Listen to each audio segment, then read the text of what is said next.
AP, whether it was special teams, defense, Aidan, Jacoby, Brock, 2 weeks in a row, another team win. Would you discuss that aspect of it, please? Yeah, pure team effort. I thought across the board. Did everything that we talked about, controlling the line of scrimmage, time of possession, not turning the ball over. The running game, I thought we were very efficient, especially in third down. Had some great opportunities there in the red zone. Defensively with a stop, and then offensively, I think we're 2 for 4 there. But just proud of this team, how resilient they are. Don't blink. They don't flinch. They just go out there and play. They love one another. And you can tell, obviously, they like playing the game of football. Antonio, when you go back to training camp, this was kind of a blueprint for you guys. Get good, clean play from your quarterback, win the turnover battle, third down offense and defense. I know it's taken a while to kind of get here, but how satisfying is it to win this kind of a game the way you wanted to win it? Yeah, again, I've been saying it. It's a word that every coach talks about, players, and everybody uses it, and it's cliche, it's a process. And just staying true to it, you know what I mean? And just, these guys really buying in, especially late in the season, the way it's gone. But I really, man, it's proud of these guys, man, because it's not easy being in that situation that we're in. And a lot of guys can go either way, right? They can go the opposite, and they have not. They've kind of stuck to the script, and then obviously these young guys really playing their asses off. Another game where Aidan made some plays with his feet, with that throw to Trey Tucker, bought a little bit of time. Can you talk about his match? I thought just overall, man, throughout the game, him just going through his progression, very calm in the pocket, didn't have happy feet. Really a credit to the O-line of protection. I believe he only gave up 1 sack, and could have probably got rid of that ball. But for the most part, man, that group overall has really bought in. We talked about continuity amongst the 5. Now, second week of them guys playing consistent football, both in the passing game, protection, and in the run game. What have you seen from Abdullah the last few weeks? Man, found the youth. I mean, hell, I call him a ski mask, man. It's kind of amazing. I think me and Will talked about that was his first 100-yard game in his career, and to do that at 30-plus years old and kind of thrown in the fire late in the season, man, really hats off to him. Really resilient player, true pro. He's been that way throughout the time. Obviously, we asked him to be a special teams player and returner, and then he gets his opportunity to start today, and, I mean, he made the most out of it. Really some gritty runs on third down. And he's been a big factor in our passing game. And can't speak enough about him. I call him a ski mask man because that's his deal, man. And he's, the team really rallied around players like that. We don't have a lot of veterans, and to see him come out and really get his first 100-yard game and a victory is really good. How much enjoyment do you get out of, coaching a guy like Brock Bowers having the historic season that he's having? Just not only just seeing him do what he's doing, but just for you as a coach knowing that you kind of aided in the process. Yeah, no, listen, he's just, like I said from day one, he was special when he walked in the door, and he was special again today. Doesn't want no attention. The team tried to grab him at the very end, and he want to break down the team in a team huddle. But all he cares about is winning and smiling. I mean, he can break records, but just watch him at the victories. That's the true Brock Bowers because he's a competitor. He's a true pro, and like I said, I mean, it's scary how good this kid could be. Getting a sense now that he's enjoying it. With the winning and the records that are coming? Because we're winning. Yeah. Yes, sir. Everything's more enjoyable when you win. Antonio, tough travel day for you guys yesterday, but sounds like no excuses or anything like that. Did what you guys had to do. No, we made it to kickoff. We got here at kickoff. That's all that mattered. I told our guys, just get here to kickoff. It is what it is. We can't control that. Wish we could, but these guys didn't blink, flinch. We got in at 1 o'clock in the morning, got up this morning and rode. AP, with all the injuries and guys out, you have a lot of young players who are really growing. Would you talk about the pride in your staff just for all these young players who are really growing into something? Yeah, I think even when I was a player, I always, you always looked at teams and staffs when they play those younger guys and how that team developed throughout the season. And that's really a testament to our coaches because it's easy to coach the Max and the Christians of the world and, Jacoby's and all that. But when you got these young guys, say 27-plus on our team in their first and second year, there's a lot more details that goes into it, a lot more patience, and there's going to be mistakes. And it happened today, even in the win. But I think a credit really, I look at the 2 groups really that have the most is the D-line, and then you look at that, the tight end room with Luke, our O-line, having, some young guys there. Really just overall, man, the coaches is really not taking the easy route out. Not using an excuse, man, I ain't got this veteran, I don't have this all-pro player. Just coaching their asses off and really receptive with the players of just buying in and, again, putting extra hours and extra times before and after practice. Last time I checked, they were 0-9 on third downs. You guys were close to 60% on third downs. Can you just talk about that situational football for you guys right there? Yeah, again, between red zone, third down, back from OTAs and spring ball, that's all we worked on, and that's constantly part of the process we talked about with having a team effort and playing a complete game, and that's just something we work on each and every week. Obviously, every team in the league does, but it's something that we really emphasize because if we can keep those drives going, we feel good about it. In the league, the more and more you keep a defense on the field late in the season, you get the points and the scores that we were getting, especially offensively. And I thought defensively did a really good job. First half, a little bit more zone. Then second half, we came out and played man and got after the quarterback. And obviously, that led to 2 interceptions. There's been a lot of speculation about your future here. The players are making a statement about that, or what do you think from the response from the players? I got no comment on that. What has Michael Mayer shown you since he came back, and especially as a teammate? Yeah, Big Mike, I missed him when he was gone. His personality, his energy, him in the run game and the passing game, I thought he had a hell of a job there on the third down, man. Just whenever Big Mike's smiling, talking, all that good stuff is good for our team. I just love the fact that between him and Brock, they're good teammates to one another. That's a difficult, thing that they got going on right there when one guy's having a lot of success and being talked about. And Mike just kind of understanding his role and get as much as we can feed him the ball doing that as well. You guys all set? Cool. Thank you, guys. Performance by you today, again, showing off some more mobility and just really your maturation as a quarterback. Would you talk about your growth, please? Yeah, I think just obviously every game is valuable, and the more I get to go through a week of practice with my teammates, with Scott, to hear what he's thinking, and then to get to execute throughout the week is puts us in a good position to perform well on Sunday. So obviously I just have a lot of great teammates around me that are performing at a high level that are making me look good. Aidan, when you go back to this spring and training camp, this was kind of the blueprint for you guys. Good third down offense, good third down defense, good play from the quarterback, run the ball. Yep. I know it's taken a little while, but how satisfying is it that you're able to kind of find that formula that you guys have drawn up? Yeah, I guess better late than never for sure. We would have liked it obviously earlier in the year and to not go through the slump we did, but again, it's just we say week after week we have a resilient bunch of guys, and I'm sure it was probably harder for people to believe that when we were losing a lot of games, but now that we're, winning a couple games, it definitely is showing. Could you rehash how unusual yesterday was as a travel day, and to what extent that was? It didn't look difficult to overcome, but I know you guys are routine guys, so. Yeah, for sure. It was pretty weird. When you leave on Saturdays for an away game, you're not used to going back home, and so. I kind of got back home, and my wife and my dog both looked at me like, "What are you doing here?" So it was fun to be home for an extra couple hours. But last night was a late night and didn't get to bed till probably 1, something like that. So a lot later than I hope. But again, it says a lot about our guys. And I think really it was kind of funny when we came in this morning. It was really a lot of juice from a lot of guys that I think kind of saw it as a challenge and tried to just enjoy it. But you went to bed less than 12 hours before kickoff. What time did you wake up?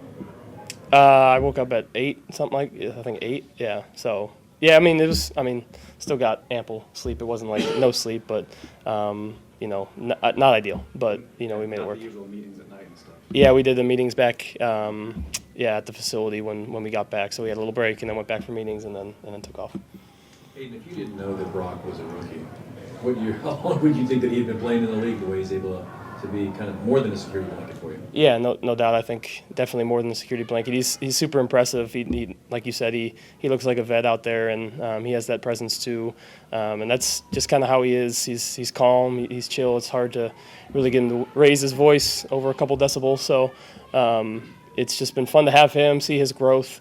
And just a great job by him. And then I think, obviously using him sometimes as a decoy as well to get other guys open. Think about Mike and how hard Mike works throughout the week and during the game to do all the dirty stuff. And those two just, play so well off each other. Harrison as well. Really, it's just when you think about Brock and a great player like that, it makes me think about the other guys that are the supporting cast that, don't get as much in the limelight. So, super proud of all those guys. In one game, he took down Mike Ditka, he took down Puka Nakua, he took down Darren Waller. In terms of records that he set today. What does that say about what he means to this team, what he means to you as a quarterback? Yeah, I think consistency comes to mind. I think, normally when you see a player who's consistent throughout the week, you can rely on him in the games. And, he's very routine. Normally I see him having breakfast around the same time every day and, just sticking to his routine and working hard to make sure his body feels right, his mind is right, and we ask tight ends to do a lot. I think tight end is one of the hardest positions to play. You got to learn a lot in the run game and in the pass game, and so super proud of him, and I just really can't say enough good things about the guy. I'm going to assume Trey wasn't your first read on that touchdown throw in the back of the end zone. Where do you pick him up? I know you made some, you bought some time with your feet, but where do you pick him up in that sequence? Yeah, he was late in the read, and was trying to get it to Brock and then to Mike, and then Trey out there kind of got left because of the route. It was really the route that Mike ran really captured the corner, and then Trey was able to get open out there. So again, that's just the details that Trey's going to get the touchdown, and he deserves it. But Mike's the one, doing the things right, doing the details right, and you can go play by play and really go through that. That's why football's so great. In your head, do you know, okay, he's there, he'll be there, or do you pick him up visually? That one I moved around a little bit and saw him. He was later in my read, so I saw him after I moved a little bit. But you have an idea, obviously, to go through your progressions and where you want to get to. Aidan, two quick ones, but you are maturing as a quarterback the more reps you get. But, for example, Vinny just mentioned the read to Trey. There was a hot read on a blitz that you had, the movement. I'm just curious, you've really, this second half of the season, have grown. Will you talk about Scott Turner's influence on your game and how he's helped you, please? Yeah, it's been great to have him in the room, as I've said before, and just get to hear from his voice, what he's thinking on each play. And I think when you have the chemistry between, the play caller and the quarterback when he calls a play, really what we're looking for. And I think those discussions throughout the week have really been great, and they prepared me for Sunday. So Scott has put our entire offense in a great position, and all the other coaches as well, working hard throughout the week to put the players in a good position. 10-game losing streak, this team could have quit, but you guys just kept fighting. Even Mark Davis mentioned at the owners' meeting the fact that you guys are still fighting. What does that say about AP and his leadership, that you guys have just stayed the course and been steady? Yeah, it's impressive, obviously, to see guys still fighting. We definitely could have, thrown it in a long time ago and thrown in the towel, but guys are just hungry. I think it speaks to the locker room we have of players that want to play hard, that want to work hard, that want to just go out there and try to win. And we've had some heartbreaking losses for sure, and I think it just is going to continue to fuel us. On Brock, just circling back to him, when you consider that he broke the rookie record of Mike Ditka in '61, so it's a 63-year-old record set by a Hall of Fame player. How does that make you view Brock's potential as a pro? Yeah, I think it's pretty unlimited at this point. Really, I can't really see a ceiling, and I think most people would probably agree with me in that way. It's to do something in your first year. I played as a rookie. I know how hard it is, and to not just play but to exceed and then to set historic records is insane. And so, again, just a testament to him. And I think he definitely, just knowing him, is going to want to keep going and want to keep pushing. Good. Thank you, guys. Thank you, Aidan. Brock, I'm just curious what's going through your head. I mean, you grew up loving the game. You dreamed of this kind of stuff. What's it mean to have accomplished it? I mean, it's pretty awesome. I mean, it's always been like a childhood goal to play in the NFL, obviously, and then to come in here and, be able to catch as many balls as I did and get as many yards as I did. I mean, it's pretty shocking to me, I guess. It's pretty cool. You won your national titles in Indy and Cali. Had you ever played here before? No, I haven't. No, I mean, it was pretty sweet. I walked out there and I was like, dang, like it's pretty sweet dome. What sweeter is it, though, Brock, to get these records and get all these catches and wins now?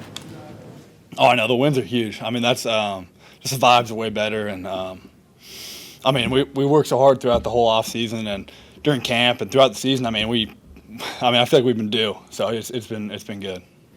Obviously, you don't need that much sleep if you're getting into the hotel after midnight the night before a new pickup. Yeah, we a little adversity, but pay to play football. We're going to get up and get after it, no matter what we feel like and how we're feeling. So maybe this was a little bit of a shock how well you have actually done this year. But what did you envision for yourself as a rookie?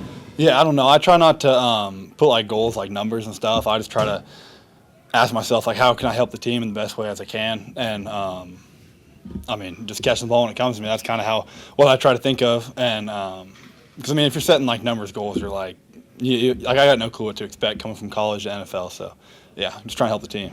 Brock, even at the owners' meeting, Mark Davis talked about this team's fight and how there's just no quit in them. And what does it say about Antonio Pierce that you guys, every one of you could have laid down, but nobody has? You just keep fighting, scratching, and crawling. Yeah, that's all the guys are about in the locker room.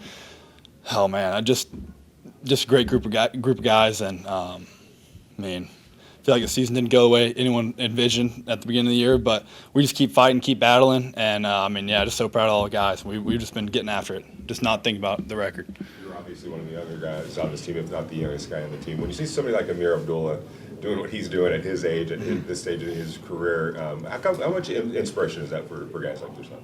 Yeah, it's pretty sweet. I'm kind of shocked, like being a running back, like he's been around a while, and you can take a lot of good things from him, taking care of your body wise, because it's a tough game with the body, and for him to do it for that long at his position is pretty impressive. Did you have many people at this game, just knowing that it could be a landmark game? No, they didn't plan on it. It was kind of far, so no. And I know, you being your age, you must know all about Darren Waller's game and Puka Nacua, but how much did you know about Mike Ditka as a player before this started to come up? I mean, not a ton, honestly. Yeah, not a ton, I guess. You just knew him as a coach for the 85 Bears or whatever? Yeah, pretty much. But I also knew he played a little bit, so yeah. Your former team's coming in Wednesday to go to in a playoff game. What are your thoughts about Georgia in that game? Hey, we got our second string quarterback coming in. I mean, he's first string now. He's the guy now. So see what they can do. But I have faith in him. See what happens. How much talk with Mayer about that game? About Michael Mayer? Oh, he's been trying to bet. I've been telling him I don't really want to steal his money. So yeah. Thanks, guys. Yeah, appreciate you guys.